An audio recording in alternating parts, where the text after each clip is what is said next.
All right, everybody, we are recording. Welcome to tonight's Power Hour. It is Monday, February 19th. We are on day 50 of the year. Significant number of days, so that's awesome. And we got 315 left. I know everybody is absolutely blowing it up. I'm seeing the numbers. We are absolutely on fire. It's been great to see all the excitement and everybody taking complete action of the amazing enhancements that we've recently gotten.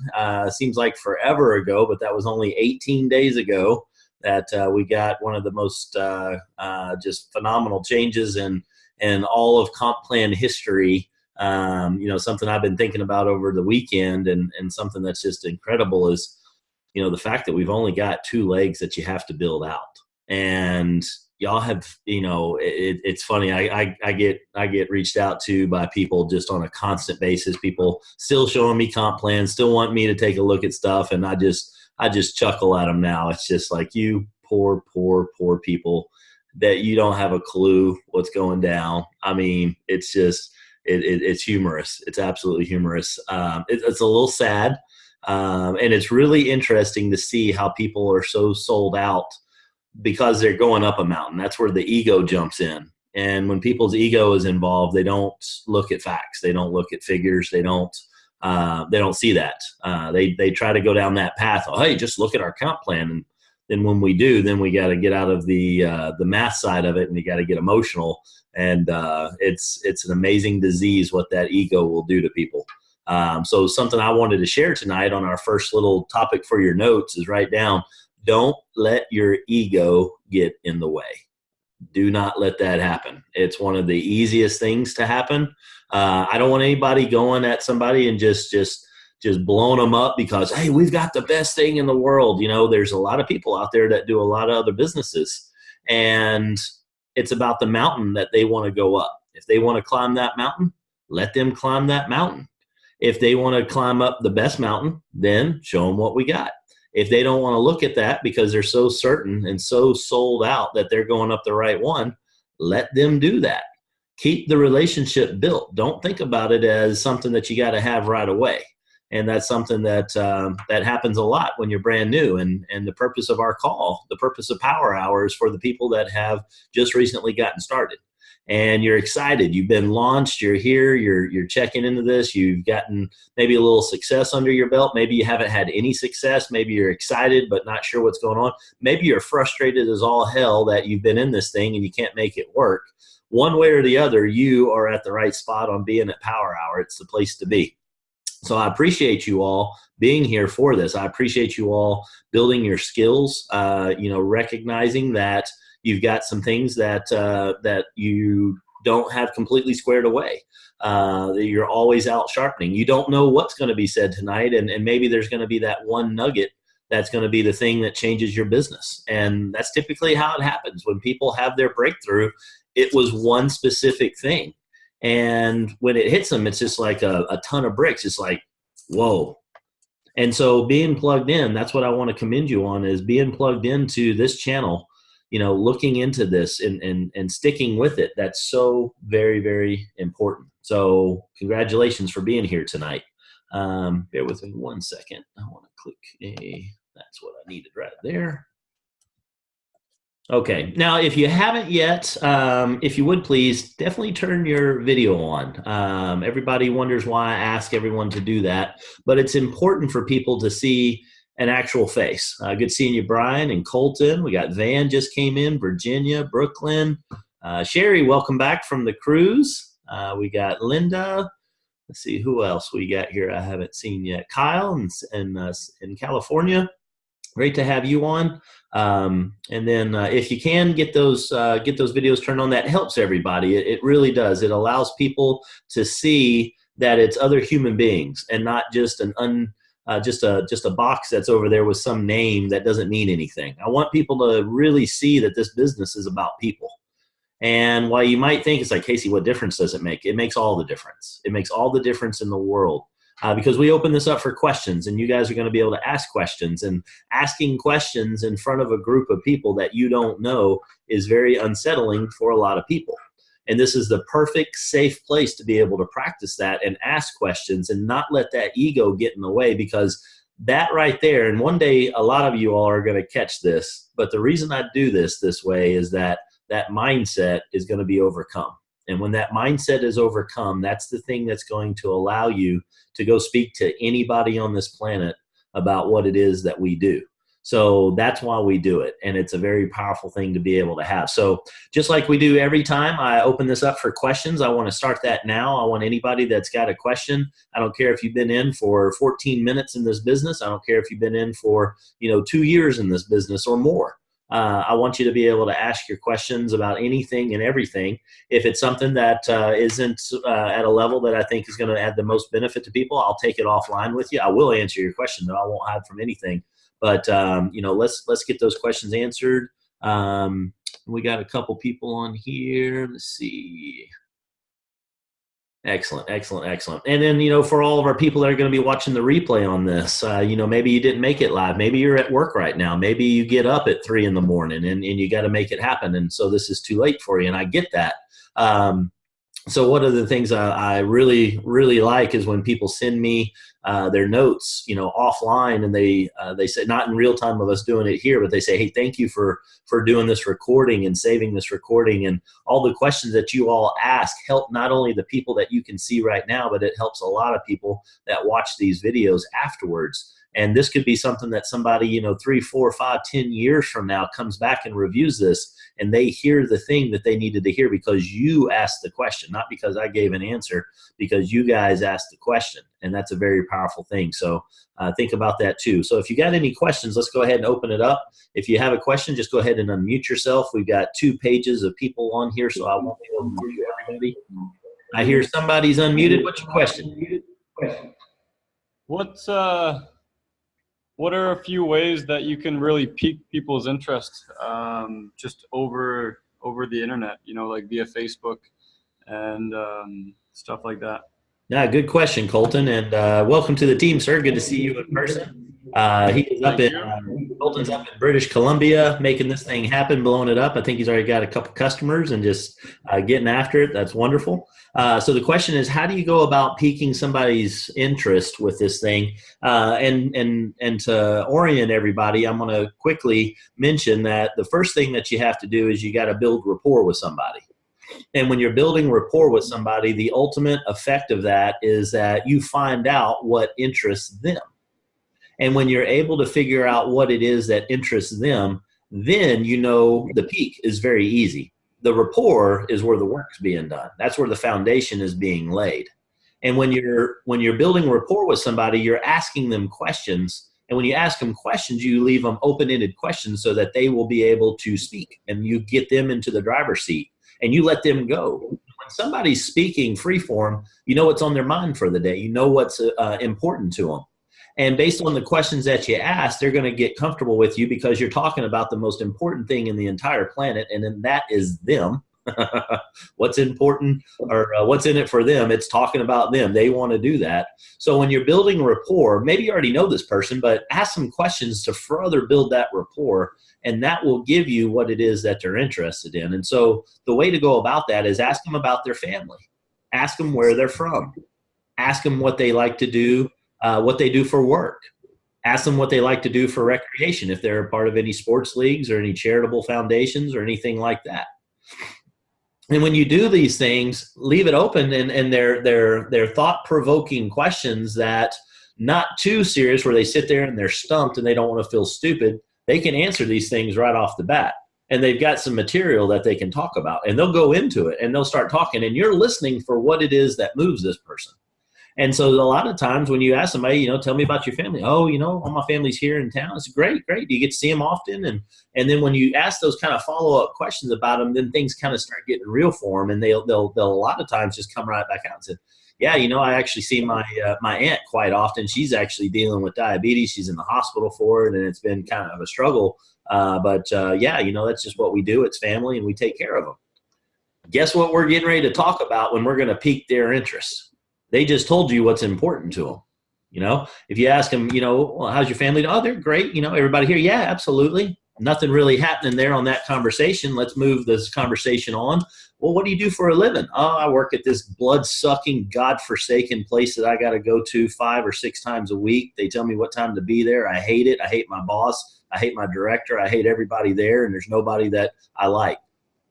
Okay, well, let's duh. They just gave you everything that they need to, but you can't get that out of them unless you ask those questions. It's so obvious when you do it that way. So ask them. FORM is the acronym, FORM, family or where they're from, occupation, recreation, motivation, or money, what they like to spend their money on or what motivates them. And when you do those things, typically that's going to get you enough to know, here's what I pique them with. Well, hey, I heard what you said right there about your aunt and, the fact she's dealing with diabetes. I actually just read an article the other day in this private Facebook group, and it talked about diabetes and so many people, how they're able to bring their A1C levels down and their blood sugar levels down. It's incredible. And the fact that you mentioned that caused me to think about that.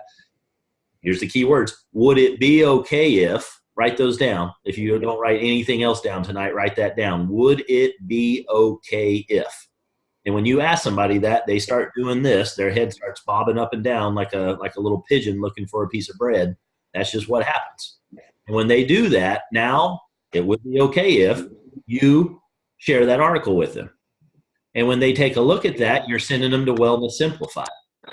And you immediately go from piquing their interest into edifying this proof that they're going to see. And that's the third step that we do, is the edification.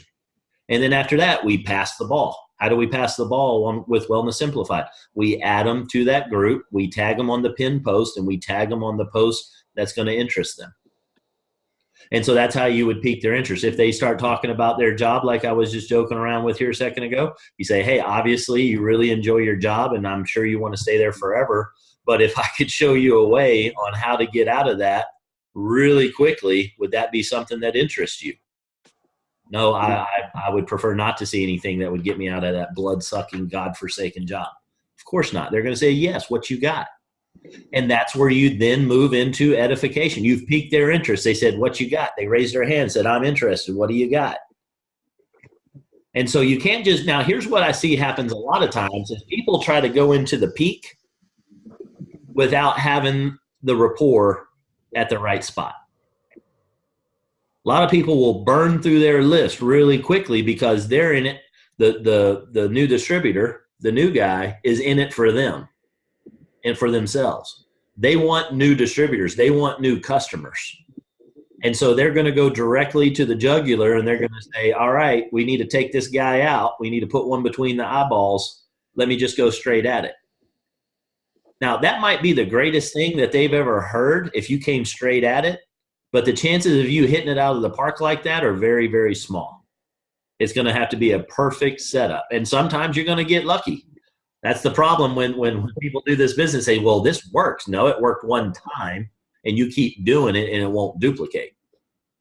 So if you build rapport, you know what's really interesting to them. If you come straight into piquing their interest without knowing what it is that they want, then all that's going to do is it's going to be like any other sales pitch. You haven't built any rapport. You don't know anything about me. You're just coming straight in hard with these questions. Now you want something from me. Therefore, my force field goes up, shields up. This guy's trying to sell me something.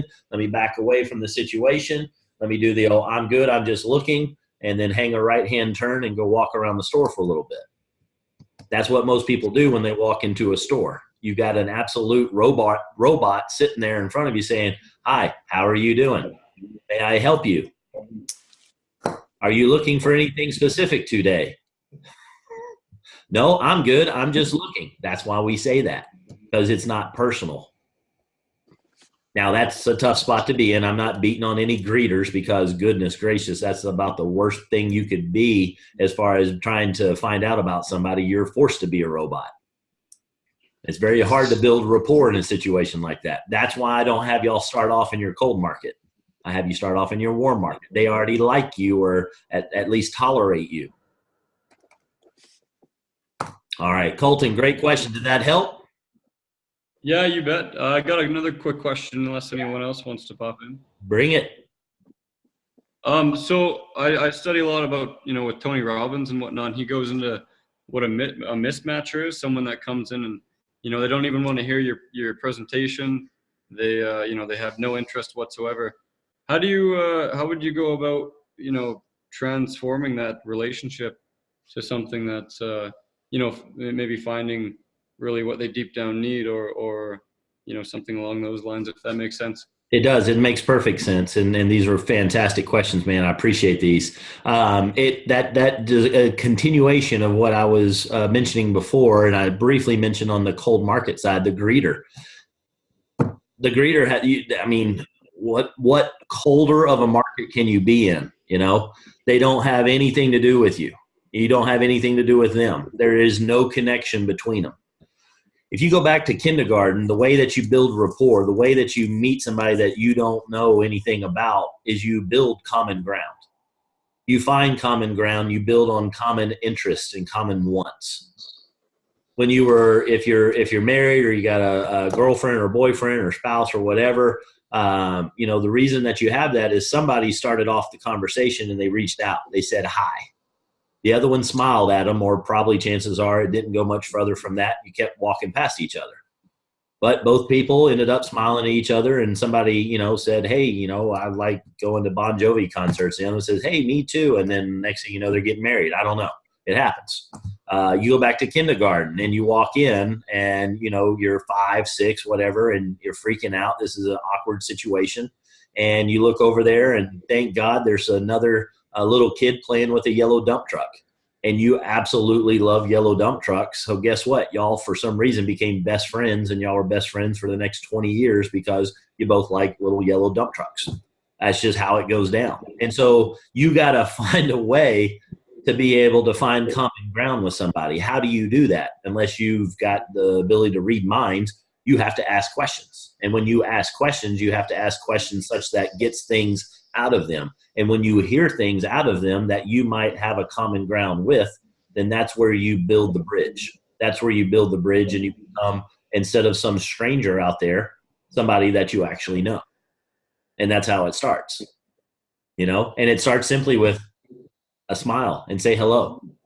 So many people sit there and they're in their own head with another strength. But my favorite is at the gas station. There's 2 pumps right there, and you're standing there and you're pumping gas, and the other person's standing there pumping gas, and you're literally like 8 feet away, and it is the most awkward freaking thing in the world. Everybody's just looking around like nothing. I mean, making a phone call, pumping to get back in their car. I mean, everything they can not to engage with the other human being that's across from them.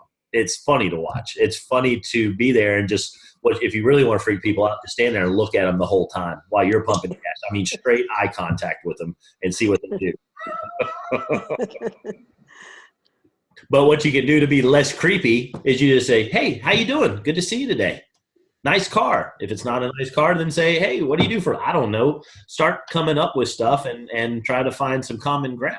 If they've got a real nice car, I always look for that. I'm always looking for successful people. Now, do I have a problem working with? I was at Uncle Julio's yesterday, and I got the number to the waiter because he was crushing it. He was getting it done, and I was impressed. He took good care of us. It was a stressful situation, and he made it happen. And I love that. I saw a mindset that I like. I got his number. I don't do that every time. It's very rare that I'll do that these days, but I got his number, and I'm reaching out to him. We're supposed to talk tomorrow. That's just how it goes, So when you're in those situations, reach out to those people and start that way. But I'm always looking for successful people. If I see somebody that's driving a badass car, I'm going to tell them, hey, that is a really nice car. What do you do for a living? What do they get to talk about? Themselves. What's the most important thing in the entire world to somebody? Themselves. We're human beings. That's just how we're wired. So go with it. Colton, great questions, man. How'd that work? Did that answer that? Absolutely. Yeah, absolutely. Appreciate it. Yeah. And I don't want you to feel weird of monopolizing the time. Everybody's really appreciating it right now that are too scared to ask questions. So you keep asking them, man, as long as you got them. Oh, what else do I got? What's been the biggest key on your whole journey here? Just a wild one. What's been the key to your success? I mean, it's not one thing, but what's really kept you going? What's kept the energy up and The the why. drive? The why is everything. It's absolutely everything. If you don't have a strong enough why in this thing, you won't be here 2, 3 months from now. This is too awkward for people to continue doing if they don't have a why. You'll go do something easier, like, get paid 14.50 an hour doing whatever it is you're doing. You'll do that first before you'll go out and do this voluntarily, unless you've got a huge why. Because just like sitting at the gas station, I saw a couple people chuckling about that in the comments on how awkward that is, or do it in an elevator. That's just as bad. I mean, you're stuck in this little box, hopefully for about 15 seconds. And if it's a lot longer, then people really start to freak out. But, you know, having a why, talking to strangers is not easy. And talking to people that about something, your mind gets in the way. And the thing that keeps you in the game, the thing that keeps you past the rejection when people tell you no, especially when you're brand new into this and you're still kind of trying to figure things out, that rejection is a tough one. And people, if they don't have a strong enough why, it kicks them out of the game. So the why was without a doubt the most strongest thing that's got me in, that I will figure it out. The other thing for me is my personality type is one that I don't like losing at all, ever, on anything. Like tic-tac-toe on up. so so it's important for me to keep that on a slow roar, but I like figuring out puzzles. I like figuring it out, and especially if I've seen somebody else do it, then I'm all in. So I'm going to just keep doing it until I figure it out. But that's not everybody, and the why is the thing. The persistent, everything else comes after the why. To be honest with you, the persistence on why I sustain, why I keep doing it. Right now, to be honest with you, it's the fight. It's the fight against mediocrity. It's the fight against just civilization. Right now it's always an interesting time. You look through history and you read all the stories and the literature. Everybody says the time that they lived in was the craziest, most chaotic, weirdest thing. Everybody's nuts and crazy. That hasn't changed. It's been the same thing in recorded history forever. It's just different technology that happens to go along with it. And it's Jim Rohn said it great. The next 5 years are going to be very similar to the last 5 years. There's going to be opportunity mixed with a lot of struggle and heartache and obstacles, and it's all going to be the same. It's just, do you want it bad enough to fight through that? Do you want it bad enough to get on top of it? For me, the significance of this business compared to what I did in my previous company. The previous company, it was the puzzle and it was the money and it was the things I was going to do. It helped a lot of people along the way. There was value added, but nothing to the level of what the significance that we have here.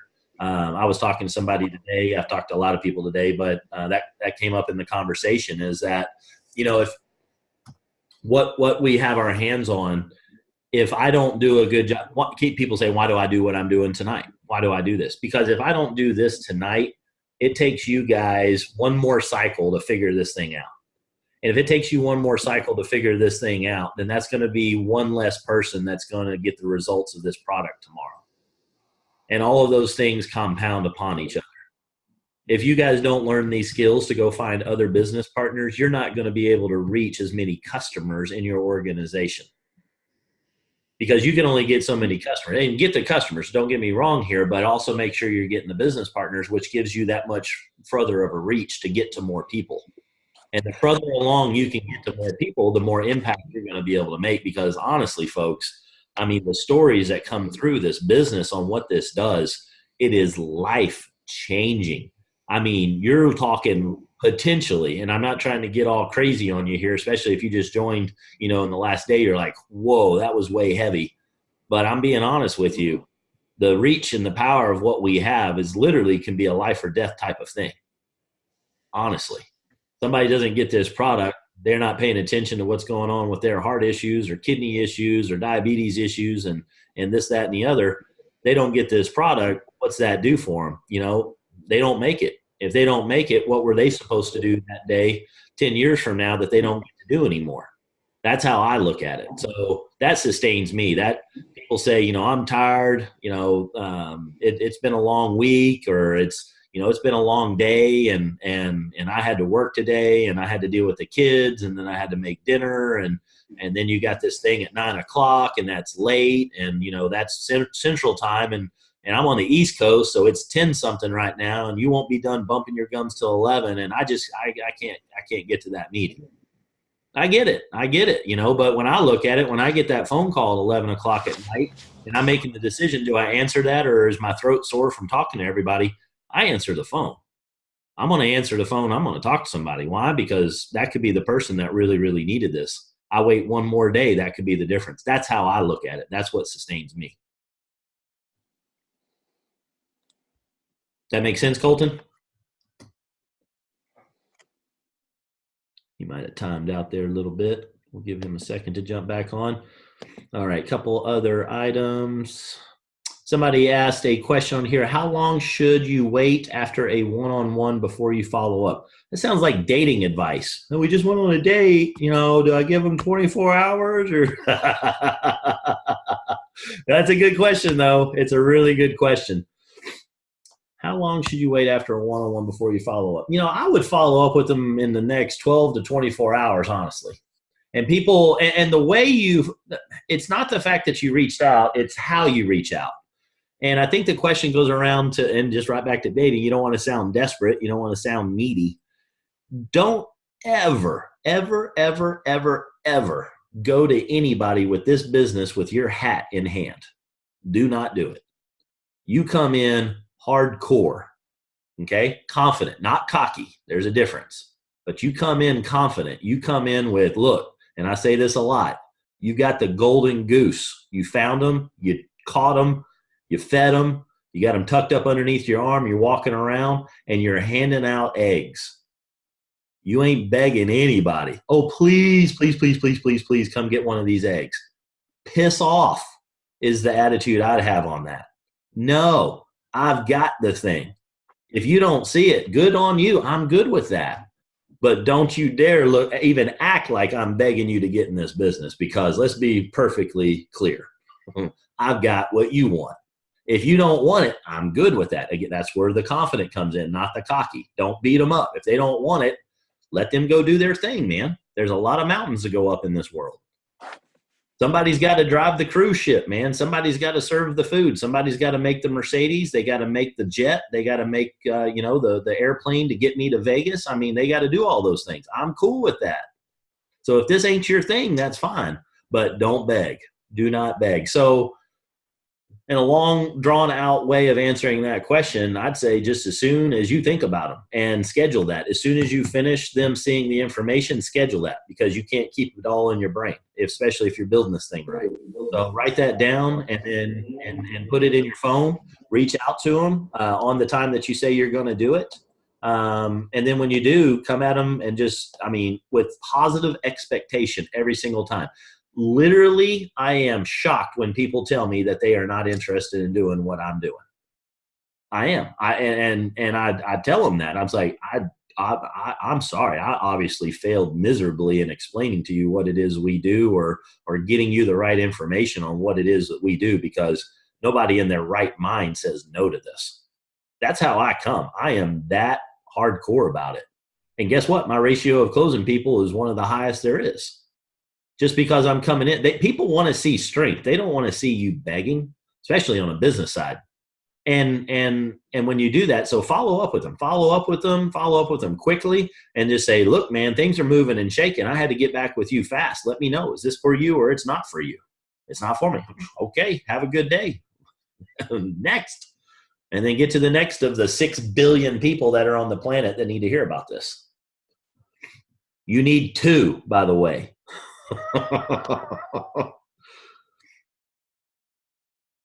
All right. Perfect. All right. These are great questions, folks. I'm loving this. Let's keep it going. What else you got? Yep. Do you change the way you approach people that live out of your city or maybe out of province or out of the country kind of thing? Or is it the same system? It's the same system. The medium's potentially going to change. Obviously, I'm not going to be able to meet with them in person if they're in British Columbia, for instance. But it's the same mechanism. It just uses different technology to get in front of them. There's 4 ways you're usually going to communicate with somebody. You're going to do it face-to-face. You're going to do it on a telephone call, picking up the phone and actually calling somebody and talking to them. The other one's going to be a text message, and the other way is going to be some type of instant message going through Facebook or something like that. And that's how you're going to reach out. But in either of those cases, it's going to be the same outline. Will it be the exact same words? No, because I'm going to talk differently than I'm going to text people. That's just how it is, you know. You're going to have a little bit of a difference to it, but it's still the same things. You're still going to build rapport with them. You're still going to check in, you know, hey, how you been? What you been up to? No matter what the forum is, whatever, you know, if you're on the phone talking to them or on the phone texting them, you're still going to say, hey, bro, what's up? You're not going to go into as much detail because you got 160 characters at a time to be able to do that. And at some point, it's like, I'm tired of typing with my thumbs. I'm going to pick up the phone and call someone. That's me. Some people never pick up the phone to actually talk. That's cool too. Doesn't matter. It's whatever you feel most comfortable with. So yeah, it doesn't matter where they're at, geographically speaking, on how I'm going to approach them. It's going to be the exact same way. It's a good question, Doug. Casey, I have a question. All right, I got it. Tanya first, and then we'll go back to Colton. Oh, thank you. I have a quick question. So when you build rapport with somebody, you pique their interest, you get them on the 3-way call with your upline, then you get them to a Zoom or a webinar, and then we follow up with them. What happens after that if they don't have enough information, they're still not sure, they're still on their fence? We're supposed to get them to another exposure. Yep. Mainly another upline. That's one way. Yep. How do you do that if they've already talked to, you know, they've been to the webinar, they've already talked to the person who is prospecting them, they've already talked to me, we both go back and follow up with them. How do we move them to somebody else? Yeah, after you get to a certain point, you start kind of have to pull rabbits out of your hat, and sometimes that can be a little difficult. But you know, the Monday night phone call is a perfect example. Getting them onto training calls, I will go so far as to bring people to those too. They're like, well, they're not in. I don't care. There's nothing to hide here. If they start hearing any of those things, they might catch on to see what it is we're doing. So no problem getting them to training items. Getting them, if they are in a market that there is a local event or a regional, getting them to a DFY is a really powerful way to be able to do it. What else? You know, any article that you read, any of the news things that come out from Kyani, those are things that I use to just keep on dripping on them. And all I'm trying to do is just stay in their head. If I go through and I start seeing a slowdown in the response time from them, then I slow down my follow-up to, you know, once a month or once every 2 months or once every 3 months. And there's no hard and fast rule on that. It's basically on feel. There's no worse feeling though that you did all that work and you put somebody on a 3-month drip cycle, and at the 2-month mark, when you got about a month to go until you reach back out to them, they have been in a car wreck, they lost their job, and they decided to start with somebody else that just talked to them 3 weeks ago. And you spent all this time and you're just furious with them, but you weren't at the top of their mind. There's a lot of noise out there. And while this is the most burning thing that's in our head, that's all we think about, that's why we're on Power Hour right now and somebody's watching this, is because it's a very important thing to you. It's not as important of a thing to them. And you just need to be able to, stay in as much contact as you can, checking in on them. Anytime that you hit a rank, anytime that you hit a big check or anything like that, that's another good reason to be able to reach out to them. So those are the things that I usually use. And if I put them on my drip file, then, and what that is simply for me, I just put them on a calendar invite. I set it to repeat, and then it shows up every month or 2 months or 3 months, depending on if I just wasn't really that impressed with them, I'll put them on the 3-month cycle and just see if, who knows what's going to happen. Maybe they found maybe they started reading a book or something, and they turn into somebody that's ready for what we are. But that's how I go about doing it. One thing I will tell people is don't get bent out of shape if it takes a long cycle to be able to get people to see it. That's one of the things that I'm very bad about. Just again, my personality type, I'll light a match to people really, really quick. I mean, you irritate me. I'm looking for a reason to get rid of you. I mean, that's just how I go. I'm very particular and specific on what I'm looking for. So I'm not a big fan of sitting there and putting up with a lot of nonsense, but it's still human being 101, and you get to pick. It's your business on what you want to do. If you don't want to mess with those people, that's your choice completely. You want to open up the gate to just every single person in the entire world, do that too. You make that decision on what your level of wanting to mess with people are going to be. It typically tightens up as time goes on. In the beginning, you're honestly looking for anything that's not, anybody that's not dead. I mean, if they can fog a mirror, they belong in your business, and you go after them. And I'm cool with that too, and after you do that a couple of times, you're like, I might ask some more better questions in the beginning. So it happens. But the other thing the other side of that I'll say is never forget where you came from. Every one of us at some point was not in this business model. We were doing something else at some point. And there's a pretty good chance that somebody brought an opportunity to us and we completely blew them off. We were completely not interested in what it was that they were offering to us. I would be hard pressed to find an example where that's not true. So, give everybody a little a moment. They're not all evolved as far as we've made it. Not saying that we're done here, but we have made it to another level, and we're learning some skills and we're learning some things that most people on the planet don't do. And we're kind of the early adopters. If you look at network marketing on the grand scheme of things, there was a point when franchises were, you were an absolute moron if you had a franchise. And now if you have a franchise, that's kind of a cool thing that a lot of people think is just amazing. You own a Subway or a Jimmy John's, you're kicking butt, Same thing's going to be said of network marketing. It's already making that shift, and you'll see that continue. Ideas are violently opposed at the beginning, and then there's a slow adoption curve, and then the next thing you know, it's self-evident to everybody, and everybody knew that. I give you this little guy right here. There was a time where some of y'all were like, the hell, I'm carrying a phone with me. Why would I want all these people to be able to get in touch with me all the time? Now some of you literally will have a panic attack if this thing ain't by you when you wake up in the morning. So, that's just how we go about doing things. But you also mentioned a really key thing, and I want to draw this out for everybody, and I want to talk about a couple of quick items here tonight. And that's really a good spot for me to jump in and dovetail with these. But before I do that, Colton, you had a question that you started. I want to answer that, and then I want to get into a couple topics. So, Colton, I'm going to open it up to you again. All right, thanks, Casey. So, I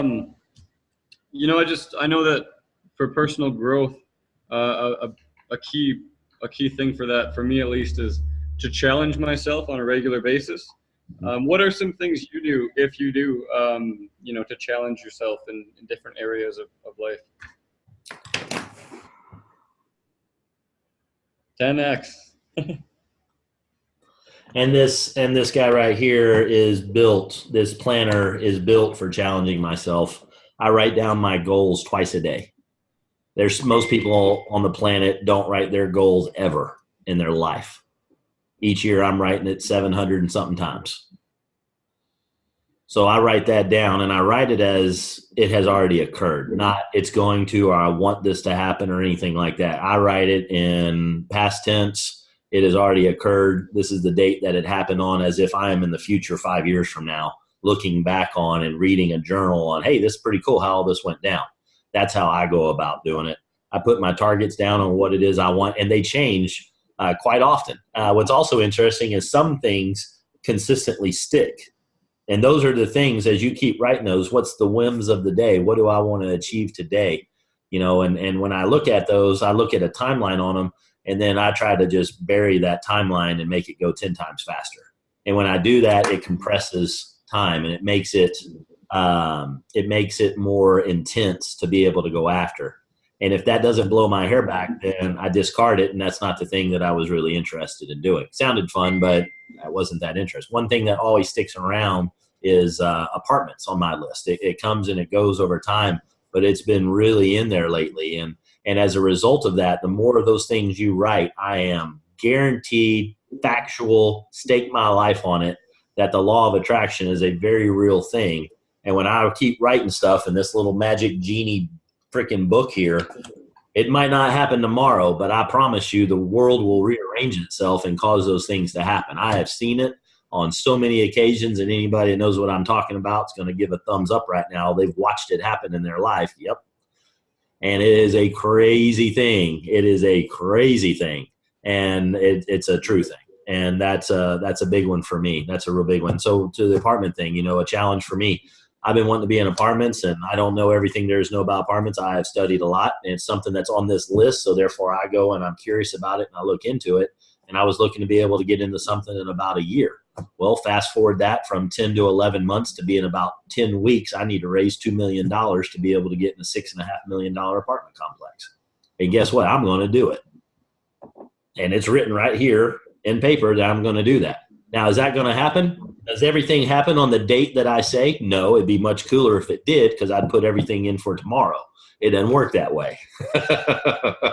But here's something I also learned is when I write it in here and that date comes and goes, it pisses me off because that's my personality type. And just as soon as I'm done being pissed off about it, I write a new date and I get right back in the game. The shorter you can make the irritation cycle, you're going to be irritated. If you're not irritated, you ain't doing it right. Okay. But the shorter you can get the irritation cycle and get right back into action again, the faster that you're going to reach everything that you put in the book that you want to achieve. So from a personal development thing, something like that, that's what I use. I write it in here. I have been so impressed with this on how it works. And it's the most simplistic thing in the world, but it's just what goes along with it is unstoppable. And Tony Robbins is awesome. So make sure you go see him if you haven't seen him live. Awesome. Yes, sir. Thank you, Casey. Yes, sir. Thank you. Appreciate all the questions. They are awesome. All right, I'm going to go back and share this little thought for tonight on what we do. We talked about the different skills. I'm not going to write that for time. I'm just going to mention it. But the first thing that you need to do, if you're writing in your notes, you need to have – I want to be crystal clear on everybody. You just started or you've been in forever. I don't care. But this is the stuff. If somebody shakes you out of bed at 3 o'clock in the morning and they say, what is your mission? I want you to be able to repeat this to whoever it is that woke you up. I want it to be that crystal clear in your head that you know what the intent of your mission is on what the steps are that you got to do. The first thing you got to have is a why. That's part A. Part B is you need a list. And then once you have those two things, those are semi-static, meaning they don't change very often. They're going to change, but they're not going to change often. You're going to add to that list, and you're going to keep putting people in there because you're going to talk about the little yellow dump truck with some other adult. And then that's going to cause you to put their name on that list because you built rapport with somebody else. But you're going to keep adding to that. But then the steps that you're going to do for each person in that is step one is you're going to build rapport with them. You're going to ask them about their family, occupation, recreation, motivation. You're going to ask those questions to have a true, real conversation about them. Learn about them as a human. After you built rapport, and the way that you know you've built rapport is they tell you something that's personal. And I mean personal. When they start talking about Aunt Susie who's dealing with diabetic neuropathy, it got real. That's something that's personal. They tell you they're 43 years old. That might not be enough personal. Okay? Then the next thing that you do is when they give you something personal, that is your cue that you can leave the questioning area from the rapport side, and you can move on to step 2, which is piquing their interest. When you pique their interest, you're going to ask them, well, are you interested in fixing that? They're going to say, yeah, what do you got? You have now piqued their interest. Now, the next thing you need to do is you need to exit the situation and you need to pass the ball to somebody. So therefore, you need to edify a leader. And a leader is anybody other than you. Not saying you're not a leader, but in their eyes, you are not. In their eyes, you're somebody that they know and somebody that they trust. You're not somebody that is a complete walking freaking rock star in this business yet. Even if you are, they still don't see you that way, especially family. So you got to edify somebody else. You got to build them up, and you got to pass the ball to them. If you've built rapport and they tell you something about health, you're going to pique their interest about health, and then you're going to edify Wellness Simplified. You're going to edify the proof. That proof is Wellness Simplified. You want to get it into the spotlight. You want to make it be the big deal, not you. So you get that to be the big deal. Here's how you do that. Hey, we got this private group. You tell me about that diabetic neuropathy. I read this article in here. Somebody made a post about this. I think you would really like to take a look at this thing. It's in a group that there's 40,000 plus people in this thing. It's gone viral, and it's a closed group. That's an oxymoron. That's not supposed to happen, but it did, and that's all been done since August. Ooh, that sounds really interesting. You've edified. You've made that be an important thing to them. And then you pass the ball over that. You add them and you tag them and you make sure they get in there and see those posts. If it's about the business, and they'll tell you that when you're building rapport, and then you pique their interest on it. Well, I got something that'll fix you going to that blood-sucking job that you don't like. Do you want to fix that or not? Yeah, what do you got? They raise their hand. Well, what I got is a guy you need to talk to, or a girl you need to talk to. This is a person that's been blowing this thing up. She just got her new BMW X6. It's a freaking amazing car. She's been doing this on a part-time basis. I think you need to chat with her, and she's going to show you how this thing goes. I'm going to introduce you to Miss Sherry Passmore. Boom. Okay. And they're going to say, I don't choose to talk with her. That's cool. Keep being broken poor. It's fine by me. Golden goose kicks in at that point.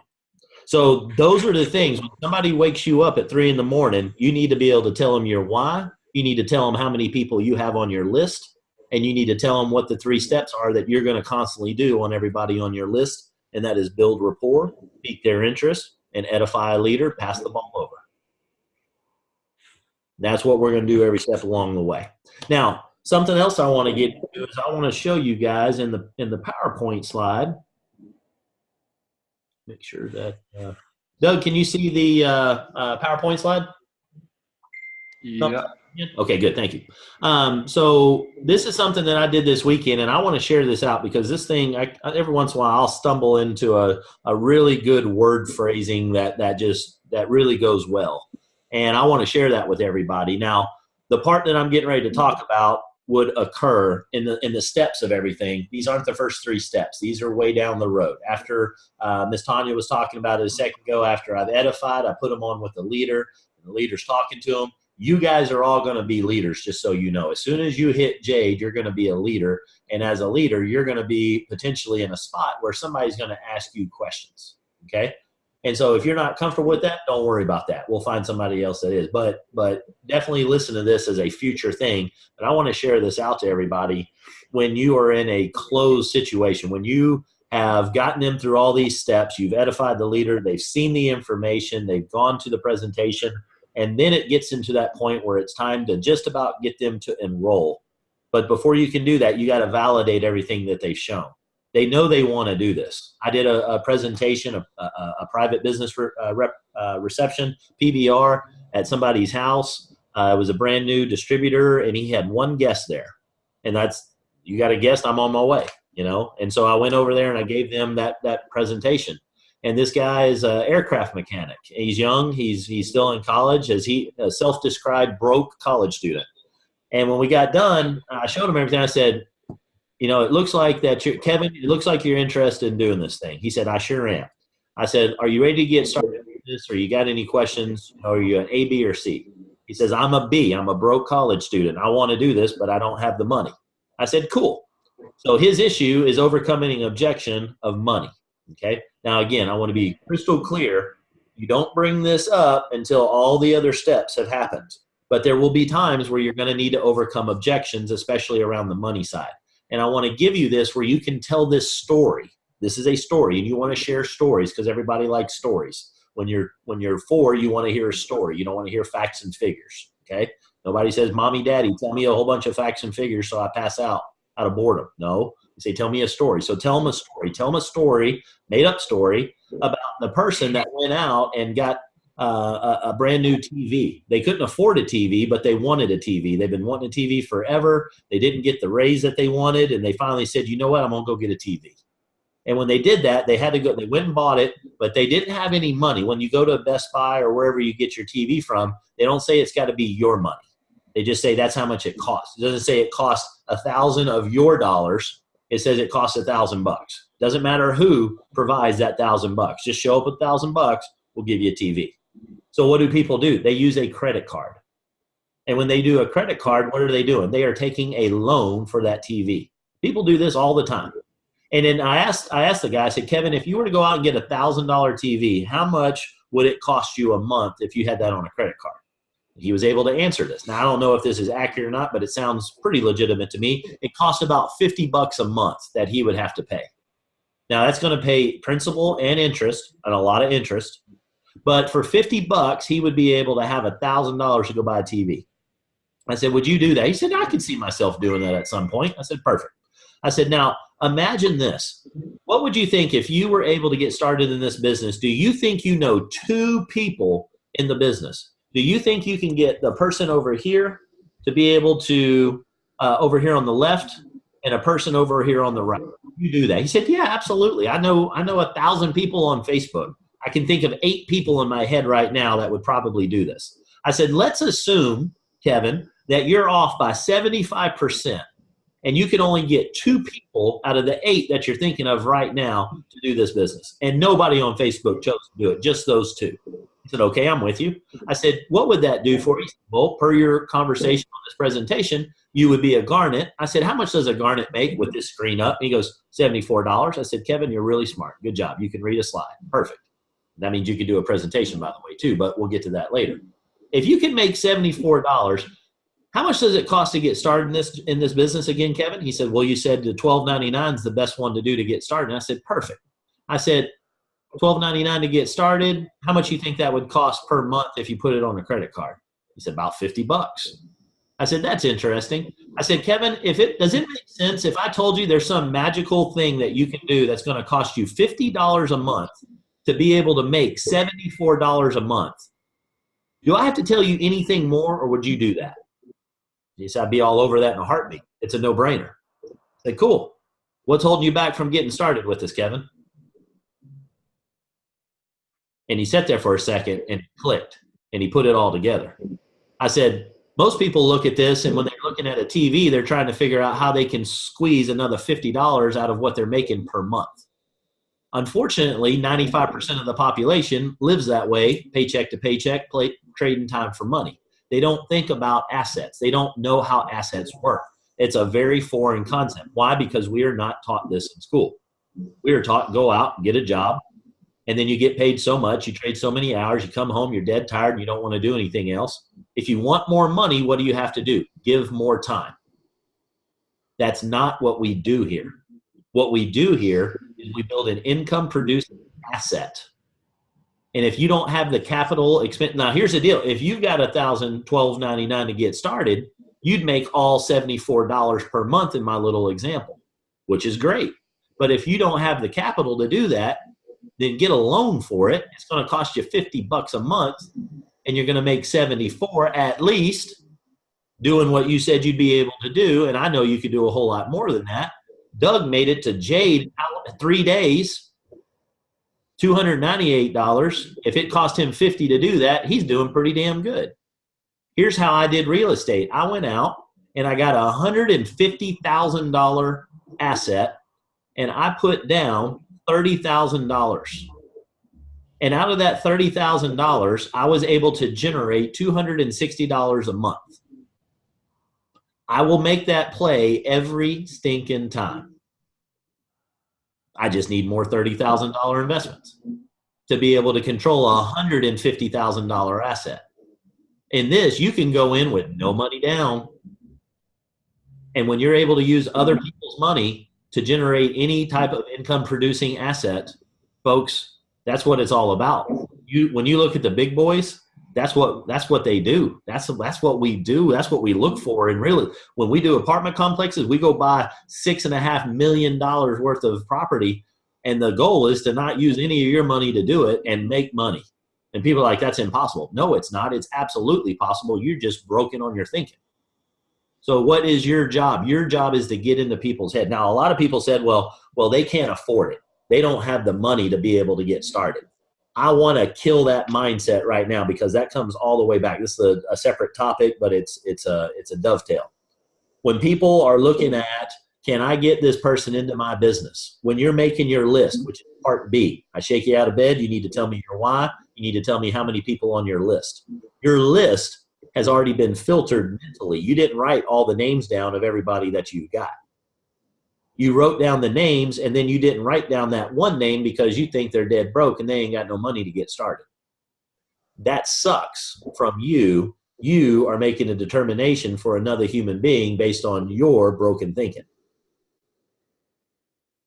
You're telling them they can't go out and get in the apartment complex deal because they ain't got no money. Who the hell said you needed to have your money to get started in this thing? I'll go into debt every single time if I can produce an income that outweighs the debt. That's you dream for that sort of thing in my world. So here's a different way of thinking about it for mindset. If you know, especially the folks that have been around in this thing for a little bit, if you know somebody's got, I don't know, Crohn's disease, or they've got fibromyalgia, or they've got high blood pressure or cholesterol, would you have a second thought in offering them this product? No. You wouldn't have a second. You would instantly, you wouldn't think anything of it. You wouldn't think about the money. You wouldn't think about anything. You wouldn't think about the cost that it's going to be. If somebody's dealing with cholesterol issues, or they're dealing with diabetes or kidney issues, or whatever they're dealing with, they can't sleep, and you're thinking about them on being able to help them, you know they're not going to consider the money side of it. Because if they can fix that health ailment, they're going to do it. That's just what we do. We don't even think about the other side of it. It's like, look, do you want to fix? I mean, it's a foreign thought that somebody can't figure out $130 a month to be able to help themselves with what this product does. Most of us have gotten there. Some of us have just gotten started in this. I get that. And so if you're not there yet, it will come here very shortly. When you mess around in Wellness Simplified, you go to a couple events, you see what this product truly does for people. You're going to agree with that statement. But those same people will prejudge somebody that they can't afford the business. They ain't got enough money to be able to do this business. You got to get out of that mindset. You are hurting the other person when you don't write their name down on your list. And I'm sorry if this I'm not sorry. You know me. I'm not sorry if this sounds strong. It is strong. I got to break into your head. I got to put a different pair of glasses on your eyes so you see the world as in another fashion. And you can decide if you like this or not. If you don't like this, you don't have to attend next week's Power Hour. It's cool. But my job is to get you to see this from another view. And that's something that I see a lot of times, where people are prejudging somebody that they don't have money to get in this thing. Folks, they got access to a credit card. I promise you they can get $1,300 on a credit card somewhere. If they're sufficiently motivated, they will figure that out. That is one of the easiest things in the entire world to go get.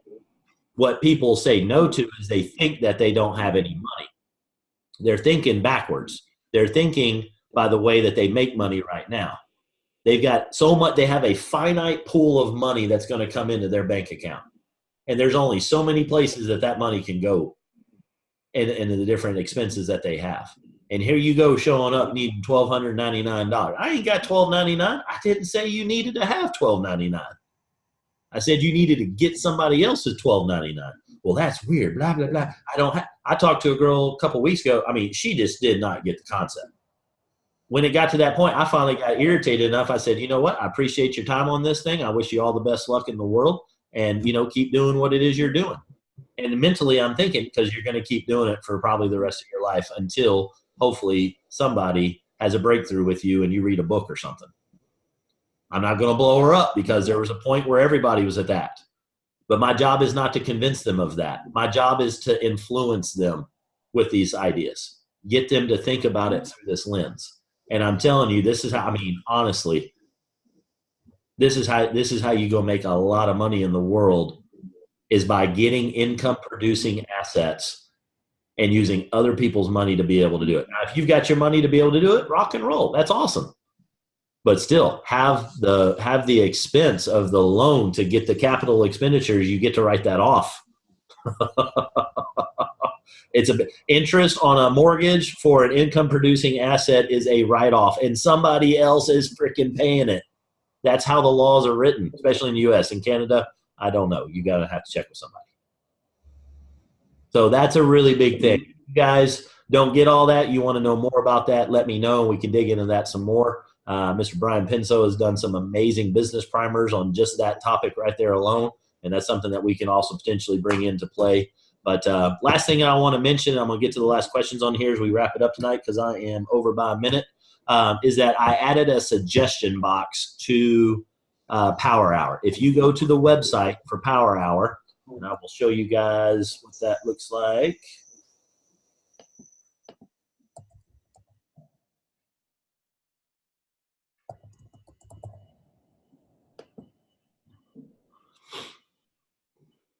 So this is the Power Hour site. This link is in the, y'all can't see, can you? Stand by.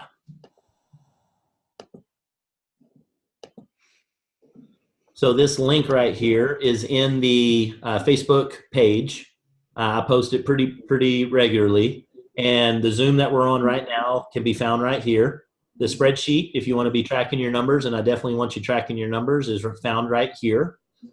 And I've got something new called the suggestion box. All right. And what this is good for is if you have any questions, Colton asked some amazing questions today. I love that. And let's say you're watching this on the replay and you had a follow-up question that you didn't get to and you're going to forget, go to the questions, click on here, and send that feedback for any question that you've got. Your name is optional if you want to put it in there, if you want to remain anonymous. And then you can post in any suggestions that you got or any questions that you got for Power Hour. So definitely keep those coming. I obviously love having them in person, but if you can't make this in person, and I understand why, then that gives you another forum to be able to reach out. All right, let's see what we got here. Yep, sometimes you got to spend money to make money. That is absolutely right. And again, the key statement there is it didn't say you got to spend your money to make money.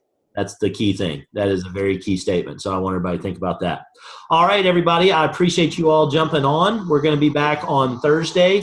I am going to let you know, just for complete transparency, that I'm going to be traveling on Wednesday night. And where I'm going on Thursday, I'm going to be at the Grant Cardone GrowthCon conference. I'm super excited about going to that. Can't wait to sharpen the axe another way and get out there in a different personal development scenario. So I'm going to be at that. I need to check the timing on that. So we might have a guest speaker, or I might be able to dial in. I might be able to dial in with some people that are traveling with me. So if so, I think that's going to be a really cool thing. So just as a heads up on that, if you see somebody different, you know why. But pretty good chance if I can pull it off, I'm going to have 4 or 5 people with me that I think y'all will love to hear from. And I'm going to talk them into joining us for an hour. We just need to make sure we're not going to be in the conference still, and I don't know what the agenda is. So we'll play that by ear, but it will be the same time, same channel. Everything of that will be the same. We'll just see who's going to be on the other end here, bringing some value, and go from there. I'm going to open it up so everybody can say good night. Thank you all very much for attending. Thank you all so much for your participation, and I appreciate everything that you guys are doing. Keep rocking it, blowing it up. We'll see y'all next time. Thank you so much. Good night. Bye. Good night. Everyone. Thank you so much. Thank you. Absolutely. Good night. Bye. Have a good night. Good night.